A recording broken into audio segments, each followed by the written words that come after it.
就係星鏈嚟㗎，唔間唔會連住㗎。係啊係啊，就係嗰個位置。咁佢點有可能後邊嗰個又超過前面嗰粒嘅咧？嗱，呢3粒啊，嗱，好快啊，呢3粒。哇！呢3粒你一連續3粒喎。即係嗰啲發射信號嘅地方。嗰啲啊。哦。Space 嗰啲咯。咁多俾你睇到？應該睇唔到吧？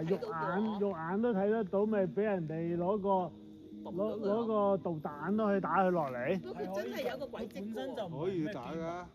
佢本身就有個軌跡㗎啦，睇住佢唔係好高嘅啫嘛。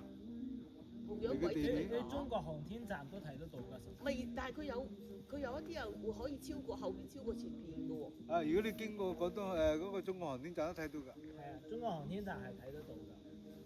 啱啱要個位先。上緊啦，男仔，有一粒上緊啦，嗰度。你當佢流星雨咯。當佢流星雨，流星雨唔係咁㗎。你睇落就變咗冇。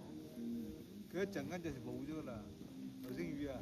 嗱，好多啊，而家好快㗎流星雨。好多啊，仲以為飛機添。我覺得佢唔係流星雨。即係咩嘢先得解釋清楚嘅？流星鏈咯。就衛星發射信號嗰啲。衛星又太低啦吧？呢度最多咪幾千米。好多都係10幾20公里啫喎。射上去。我哋可能係睇到有。流星雨唔係咁㗎，流星雨好快同埋冇㗎，好快冇㗎。咁啊。不行念是吧？那你又上哪一顆啦？呢度有一個喺屋緊。嗰度有啊，大把。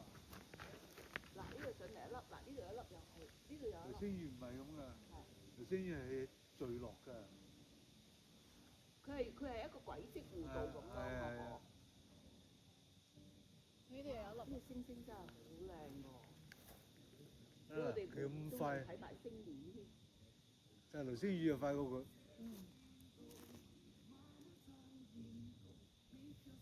仲有得。